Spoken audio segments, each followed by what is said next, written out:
Hello guys! Welcome sa aking walang kwentang channel. So, nandito na naman tayo para sa panibagong video. Anyway guys, ay bago ang lahat, shoutout muna natin yung kasama natin. Siya pala ay nakasama natin sa caravan kanina lang. So, siya si Oscar, no? Anyway, siya pala ay subscriber natin before pa. Hanggang ngayon, alam niyo pa rin yung ating channel. So, shoutout sa'yo boss. At alam ko mas malakas ka sa akin. No, siguro napanood mo yung mga videos natin about sa Wizard, kaya kasi Wizard ka eh. So, thank you sa support at naalala nyo pa rin yung dati kong channel. Pero ito na yung bago natin channel, no? Previously tayo ay Teacher Pogi, ngayon ay JT Cup Gamer na. So, anyway guys, ang i-feature natin ngayon ay yung aming top 2 na Wizard or pang top 6 siya, rank 6 sa aming server. Ngayon, nakita nyo naman, tayo ay rank 1 na guys sa Blade Knight. Pero, hindi ko naman sinabing malakas yung character natin. Pero, sa pinakamadaming Blade Knight sa server namin, tayo yung malakas, di ba? Syempre, buhatin natin yung bangko natin, video natin ito eh. Syempre, pinaghirapan rin naman natin yan. So, yung top 2 kasi namin, yung unang dating top 1, complete yung kanyang AA set. Tayo walang pans. Mas nag-focus lang siguro tayo sa ating fluorides, kasi medyo nakasabay na tayo sa fluorides. At syempre, sa pag-build ng character. At syempre, siguro sa mga fruits na ginamit, no? Kasi mas malakas na ako siguro sa kanya ngayon. So, kalaban din natin siya dati. Ngayon, I mean is, kano natin siya, ka-test damage natin siya. Check lang natin ito guys, yung rank 6 namin na Wizard. Kasi kung ako guys ay Wizard, anyway, nag-Wizard naman tayo dati. Kung papipiliin ako sa PvP, mas okay sa akin ang swiftness. Pero kung pagdating sa... Kasi may disadvantage eh, kasi pag no swiftness wizard ako, parang talo ako sa EMG. Pero pagka energy wizard ako, talo sa akin lahat yun. Pero talo naman ako sa Blade Knight or yung mga melee. Pero pagka swiftness na wizard ako, hindi naman makaporma yung mga melee sa atin. So itong energy wizard, para sa akin, okay ang fire fluorides kasi malambot siya compared dun sa swiftness. Ang kailangan mo lang dito, yung attack speed mo, dahil mabilis naman din ito. Tapos, syempre, nakamalayo ka, mas marami kang mapapatay. Parang splash damage kasi ito. So, mas maganda yun kasi mayroong bonus damage or additional damage sa'yo sa attack mo kapag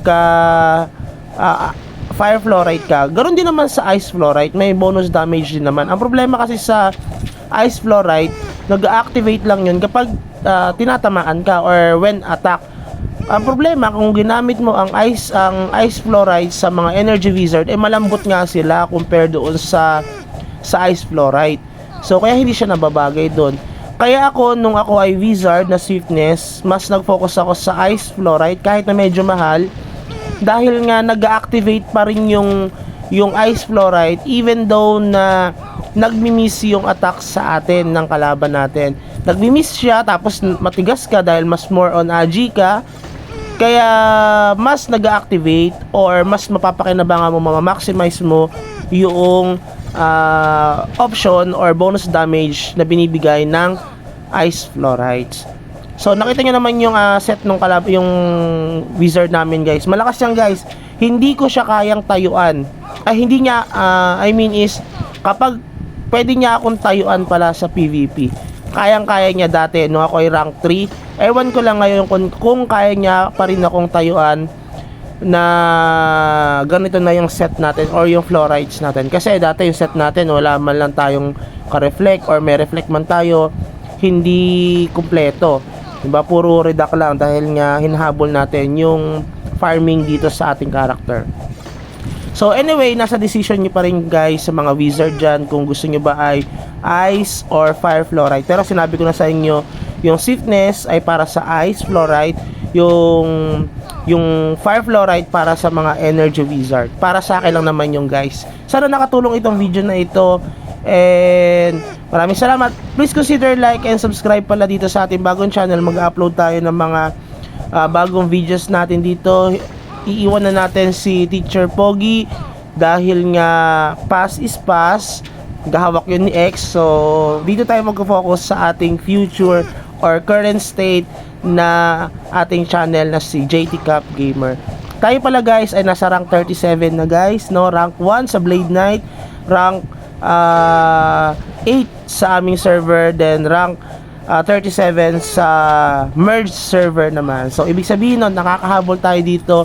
May nagsasabi na free to play, ganyan. O sige, semi free to play na lang tayo guys, para walang argument doon sa comment section sa baba. Pero para sa akin, may mga diskarte kasi dyan na ginagawa natin para makasabay. So maraming salamat and good day!